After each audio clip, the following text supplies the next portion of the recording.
The S&P 500, the Nasdaq 100, we need to jump right into what's happening. Now, before we even go into that, I'm going to tell you right now, technicals, whatever anticipation, whatever you're looking at, okay, come Wednesday morning, throw it all out the window, okay? We could have the most bearish setup, the most bullish setup, but I wouldn't even care. Because if CPI comes out better than expected or higher than expected, you're going to get a radical shift in the market, okay? Understand that. If it comes in lower, then you're probably going to get a continuation to the upside, and all your bear theses, yeah, would be thrown out the window, okay? Understand that. Now, what can I tell you and how I've been looking at this and trading this? Okay, we knew the June 16th level. We've had it marked out here. This goes all the way back to September 6th, but we've been mentioning it a lot here on the channel, right? So we broke through this level to the downside, June 16th highs, same thing on NQ, very same thing, right? And then we end the day here, retracing back into them. Now, this is just my personal opinion. I was even sharing in Discord this morning, right? Breaking down in the market, literally verbatim this morning, breaking it down in there for those guys. 8:29 minute before market open, likely to retest 15.5, close 44.95 ES and Nasdaq, right? That was anticipation. And you're there. So going into tomorrow, right? And I've been kind of bullish, right? I've been pretty bullish on the market. But going into tomorrow, I'm going to tell you right now, I anticipate a terrible day of trading. Point blank period. I think tomorrow into CPI data, it's going to be a little bit all over the place. If you get upside in the morning, I anticipate selling into the end of the day. And if we see downside throughout the day, I anticipate upside into the end of the day, right? So either way, I see them hedging by the end of the day. And you're already seeing here in the after hours a little bit of downside coming out from this level here around 15.5 flat, 15.495, which is roughly that level. Same thing on ES, 44.95, right off that level, pushing down.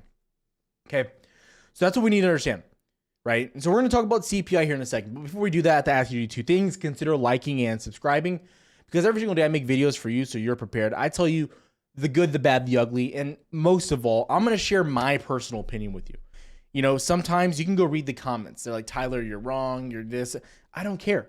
This is the option drops. This is the Tyler Wilson show. You come here to get my opinion. I'm going to give it to you straight and true. Right, wrong, I don't care. If I'm wrong, I'll tell you I'm wrong. So far, I haven't been wrong in the past week or so. Discord link, it's down below. Telling you guys, if you want to step up your trading, you want to learn what we're doing, why we're doing it, understand what we're looking at throughout the day, why we're trading certain things, might be for you. But I'm going to tell you right now, it requires work. If you join Discord and you're just like, I'm ready to take some signals. First of all, we're not a signal service. Second of all, you're going to lose money. Just going to tell you right now. Anyways, I will say that. And even if you're not in my Discord, find someone that works for you. Find someone with a strategy that you can learn and start building off of that. Okay. And I just want to highlight here, right? So this is the action, beautiful behavior. There's not too much we need to discuss though about this. You know, this is like the brick wall line in the sand. But what I will say is where we need to go after these levels, right? So when we look at ES, if we get good CPI data on Wednesday, you're looking to see a break and hold above 45.20. After that happens, you're going to start pushing higher. Very bullish behavior at that point. But again, there's no point in us making assumptions or guesses. Today's video is going to be really short. Spoiler alert. But I'll go over some equities most of all here, right? But what I do want to do really quick, and I have TradingView pulled up, so I do apologize. I don't even pay for TradingView anymore. I kind of like, I've just really stopped using it. I'm just not a fan. Full on trend spider now. You've seen the market start to kind of price this in. Okay, and you're seeing the DXY out of all days, right? You've been just trending up for the past week and a half, just trending up. And then today, pretty steep sell side, right? Back below a little bit of support. We go into, you know, crude, the barrel, kind of flatlining. The crude's going to, in my opinion, push 93, 92. We'll come back to crude in a second. Yields, right? A little bit mixed here. You can go through all of them, pretty mixed. But they're sitting damn near back at those highs, right? So this tells me a few things when I look at the market as a whole, from DXY and yields perspective as well. It leads me back to my confirmation of you need to be sidelined for this basically. Unless you have a 2025 position or very dated or you understand the risk. But I'm telling you right now, this is the opportunity to lose your money, right? I always say there's moments people are like, well, Tyler, Are you looking to trade CPI? Are you hedged or what are you? I'm like, dude, what are you talking about? We're not trading CPI. We're not trading the Fed meeting. We're not doing that. What do I do every single time, right? And for me, it's worked well. And I think people here can vouch for me that the strategy worked. You let the data come out and then you trade based on the data given. Meaning if it's good, then wait for a reaction to the upside, buyers to show up, and then trade the upside. Stop trying to predict the market. That's why you're all losing. That's why you lose in this market. Once you stop trying to get rich really quick, I'm telling you, the game changes. Like the game really does change once you get this mentality of, okay, I need to make $1,000 a day. Get that out of your head. Get the mentality of, I need to be successful every day. Even if I take a loss, you can still be successful taking a loss. You can still say, well, I had a great trade plan. The risk reward made sense.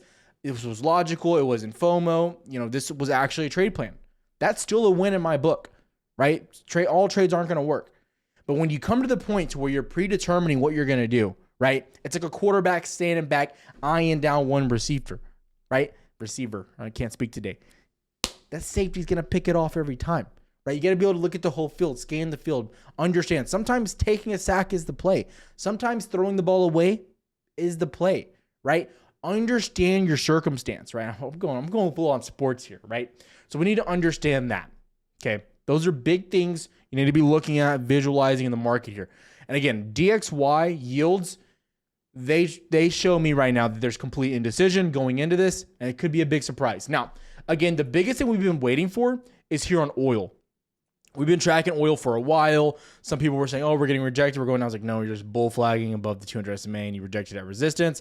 Then you broke out through this illiquid area, which we've been mentioning, into 92, 93 is the next target here.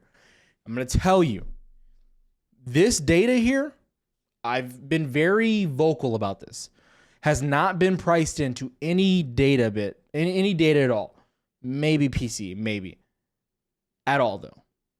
You're just now seeing it affecting the pump. Okay. And you're breaking out further, which should lead to more cause of concern, right? This should start to hit CPI. 100% this should hit CPI. I expect CPI to come in a little bit hot. But the question here now is, is 3.6, they're expecting a little bit of a rise, a 0.3% rise.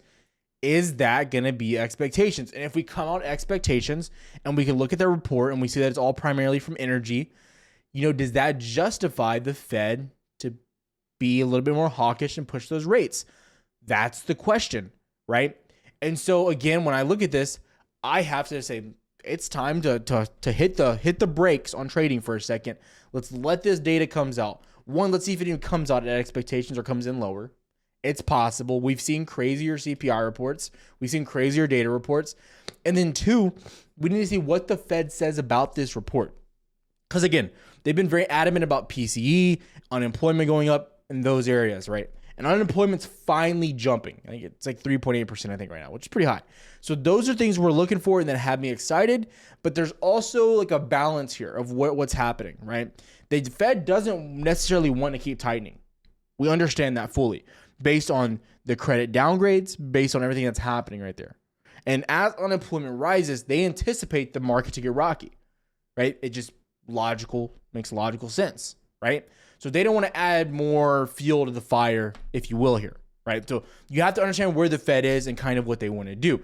And this is all based on what Powell and the Fed have said at all their meetings, okay? So we need to understand that as well. But again, there's like a blackout period between now and like the next Fed meeting, which is next week. So again, CPI, very, very big. All eyes here, going to be watching it. I will be having all this posted on Twitter as well, going over my opinions and everything there. As well on Twitter, I've been trying to give you guys like everything that I'm liking.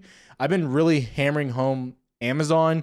A lot of these plays we've been watching here, Microsoft 338 finally, we're seeing this happen, right? So we're going to switch a little bit more into equities and what I'm tracking here. And when we look at these equities, right, again, this has been the thing, right? Even on downside that we've had on the market, the question mark has been, why are equities holding up so well? And they are. And like Microsoft, we mounted 330. I said, look, next target, 337, 338. Well, you hit there finally. And if Microsoft gets over 339 and CPI goes well, and there's a lot of ifs, but these things aren't playing out right, I mean, Microsoft's pretty damn illiquid up into 350. I'm not saying it's going to hit there immediately, but it looks good, right? You know, Apple, where are some of these levels getting at? Apple, I mean, honestly, you get back above 182, you're probably illiquid all the way back into 190, right? You still look really good. They have the Apple VIN as well. A lot of stuff happening here. And y'all know I added Apple to the 30K challenge. I actually wanted to give you guys an update. So this is where you can see this is how we're doing it. Me and Jay have this both connected, so y'all will both be updating it. But anyways, that's what we have right now. As you can see, those 100 shares. Just want to be transparent about that. Anyways, so that's what we're looking at there. Apple, also very nice. You know, we go over a little bit more. Meta, what's happening here? No, not the greatest action, but still mounted over 304. Clearly, end of the day, pushing into almost 309, 310. Right? So I just want to keep this visual happening. You see some intraday selling, and then equities just continue to hold up and push higher highs and higher lows. I'm just telling you, I always like to use cases that we've covered before and giving you guys a little bit of like a into my head, right, of what I'm thinking or what's going on, right? And it's just something I was going over today with Discord. Even though you saw a little bit of selling this morning, as you see equities holding high, you saw some dip. You saw primarily semiconductors still kind of dipping. And then you saw what happened with Apple. Apple on another dip as well. But again, the fact that and again, some of the largest areas in the stock market, the Nasdaq and SPY, semiconductors and Apple, the big boys, right?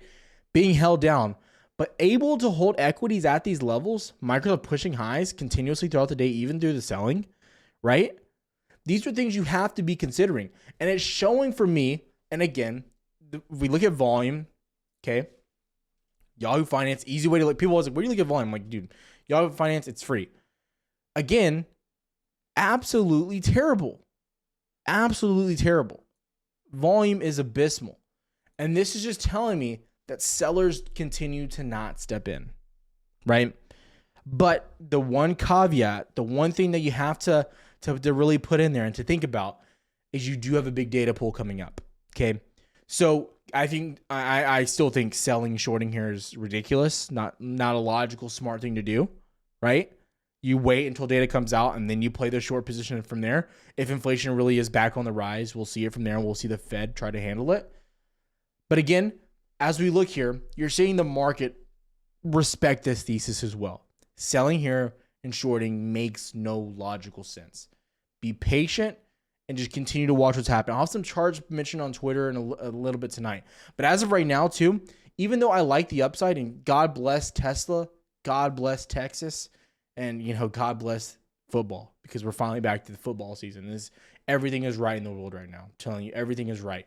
But Tesla, you're pushing back into these highs. And shout out to anyone that carried those 2025 options. Shout out to Jay, right? Jay posted those in Discord today. Up over $2,000 just on 3 of those positions that we have, which is like 30%. It's up like 30% just from averaging down. I just want to highlight, right, some of these different plays we've been talking about and mentioning. If you're trying to swing, I think you have to have a lot of time to be safe on those positions. But again, it's all playing out really well. I'm very happy with the way the market's moving. It's been a really great past 4 or 5 months, probably the best 4 or 5 months in channel's history. I'm not going to lie, in option drops. Fantastic. We've been killing it. Super happy. But again, I can only tell you guys how I'm trading and what I'm doing when it comes to this market. I'm hitting the brakes. Tomorrow, I expect it to be a terrible, just a bad trading day. I just don't think it's going to be a good trading day. Maybe some downside, catch some quick scalps. But even if you're trading the downside, you want to get out immediately. But I'm telling you, be patient at a Wednesday. We'll have answers. Wednesday's video will probably be the best video of the week. So again, be prepared. I'll see you guys tomorrow. Have a good one. See you on Twitter. Be safe and stop being idiots when it comes to trading. Stop trying to trade 30 trades a day, please.